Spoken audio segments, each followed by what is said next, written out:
All of us have somebody we know that is suffering from diabetes. All of us have somebody we know that has suffered the consequences of the complications of diabetes, be it a diabetic foot, so that an amputation, be it low immunity, be it cancers, okay, be it hypertension, be it kidney failure, and diabetes is just a menace. Like it's crazy. And the earlier you take this information in, the earlier you sink it in, the better for you, because we can walk around it, we can talk around it and have discussions around diabetes, but if we never open up our third eyes, we will never see light. And the reason why I'm saying that is because look at the number of cases of people who are just dying nowadays of cancer, people who are dying of diabetes and the complication of diabetes. These are people who are on high doses of these medications for diabetes. They are on high doses, but they still experience the complications of diabetes. And diabetic foot ulcers is one of the complications of diabetes.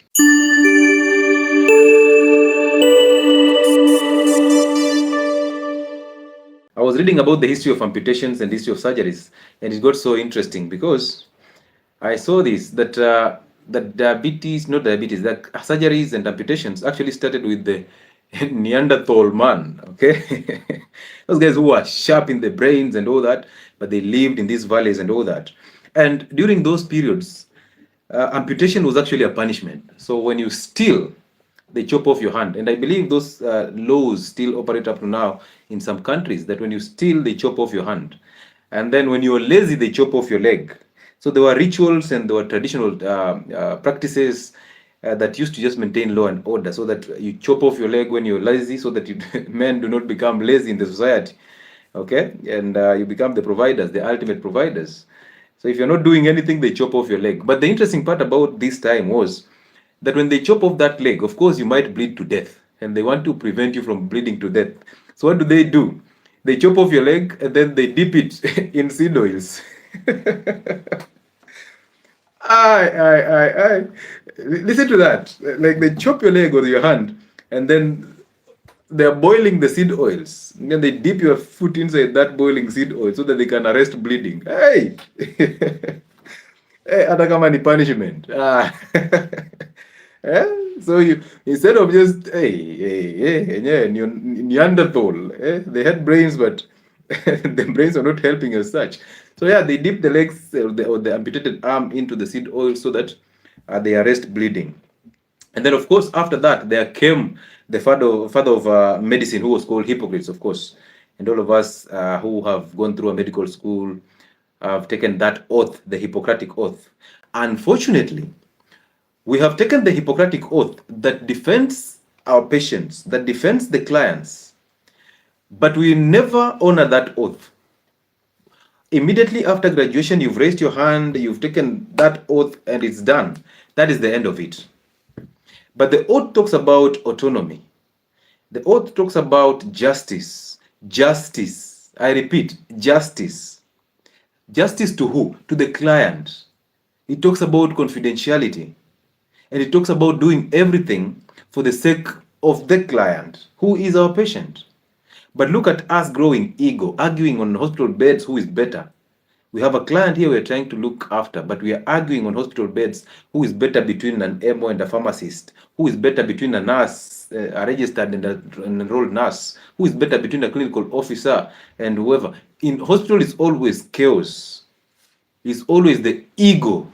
Okay, ego games are playing in, and that becomes crazy because how did we forget the oath? And the oath talks nowhere, does not state anything to do with money. So when you're taking that oath, we actually understood that this oath has no monetary benefit.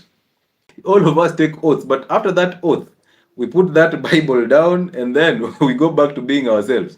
Okay? Tunangoja tukiweka Biblia chini tuanze kazi, lakini in real sense after the oath, nothing more, nothing less.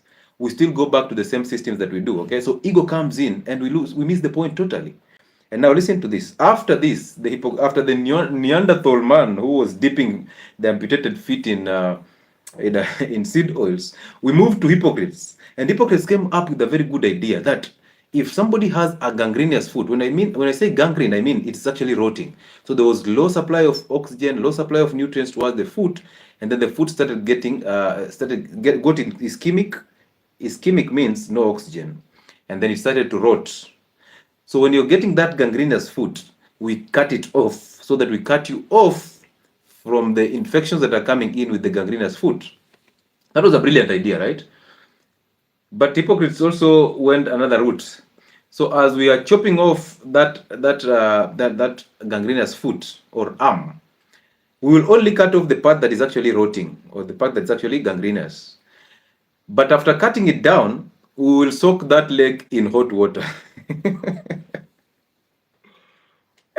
Uh, so we come from seed oil straight into into this water, the hot water. So it didn't get any better because people were suffering. And remember that as we go ahead, you realize all these people did not use any anesthetic agent. There was a time people used to get a blow on their heads for them to just go unconscious, and then when the surgeon operates you, by the time you're waking up from that blow, they hit you again and you go into unconsciousness. So it's up to you to remain into that unconscious state for the longest period of time, because if you wake up before the surgery ends, another blow. So there were these guys, the Goliaths those days, who are just specialized in hitting people's heads with the blow so that they can go unconscious. But anyway, that's a story for another day. So at least Hippocrates came in with a new idea that, you see, when you chop off these legs, there'll be a lot of infections. So he was actually very cautious about infections, and he used to wash those wounds or those legs with soap before chopping them off. Okay, so that brought some light here, and I'm taking you through this history because you will see the reason why I'm taking you through this history. There will be a very good relationship here with the church. Okay, so yeah, so now came the third person. After Hippocrates had done this, people still died. People were dying all through, and people got so worried about it. And then somebody who was called Celsus came in with another idea that if you're having a gangrenous foot, we will not only chop off that part that is rotting, no, because we will still affect this other part. So what do? If you're having this hand being gangrenous, we will prefer chopping that gangrenous foot or hand off, but near the better surface. Okay. So tusikate tu hii mguu imeoza, we cut including the good foot or the good arm so that we can actually manage it keenly. But so this one actually documented a lot of things, and his documents were actually very important in the future because they are actually what we use most of the times to refer to when we're doing most of these procedures. So yes, that was a good one. But fast forward, after this one had this, they came these people called surgeons now, and surgeons were actually coming from the church. They were men of the cloth. So these surgeons came in, and their role was now to perform surgeries, and they were referring to Celsus documentation and all that. Okay, and his idea was, when you chop off the leg, you don't chop off the same way, because remember, we have the flesh, and then we have the skin, the flesh, and then we have the bone. So you chop off that leg or that arm, and then you go deeper and chop off the bone from inside, and then now you pull this skin and you sew it here so that we stop or arrest the bleeding. That was a brilliant idea. But I want you to remember, as they were doing that, so from the Neanderthal to the Hippocrates to Celsus and now to the surgeons, who are the men of the cloth, all these people never used an anesthetic agent. So you would rely on how fast they perform these surgeries and these amputations. So you can imagine how far we've come from.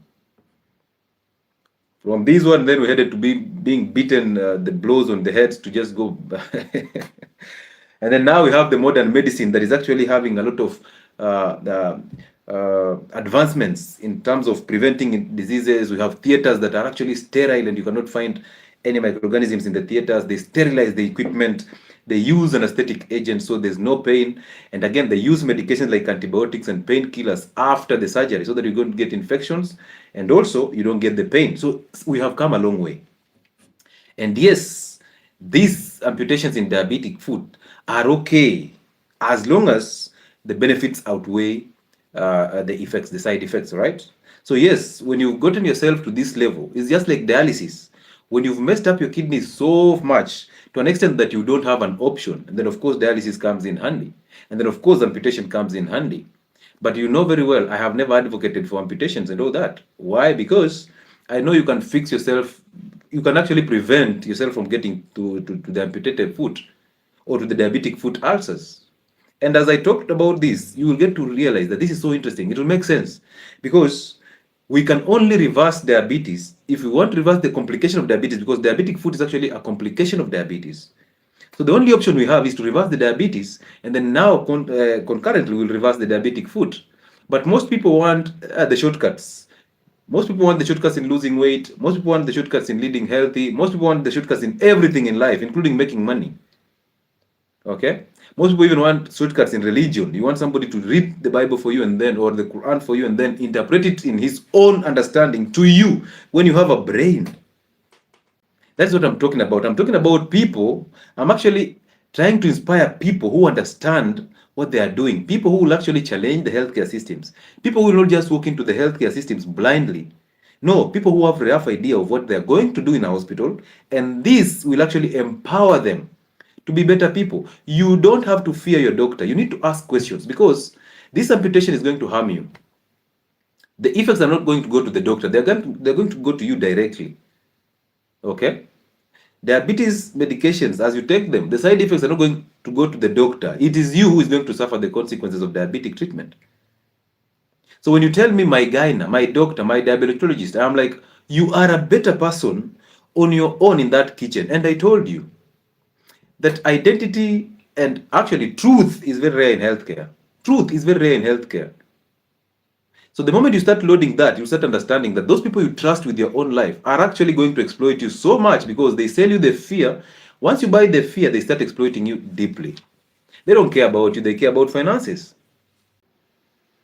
And when somebody in healthcare comes out with the truth, they come out as so much controversial, and you start wondering, huyu naye ametoka wapi na hii? They come out as so controversial because most people are in the dark. They have been made blind by the rogue system. They can't even see the light. So when somebody else sees the light, they will always find a reason to pull them into the darkness. That's why when you lose weight, they start telling you, you're depressed. They want you back into the darkness. They can't believe that you're actually living their darkness. So it's up to you to see the light. When you see the light, tell people about the light.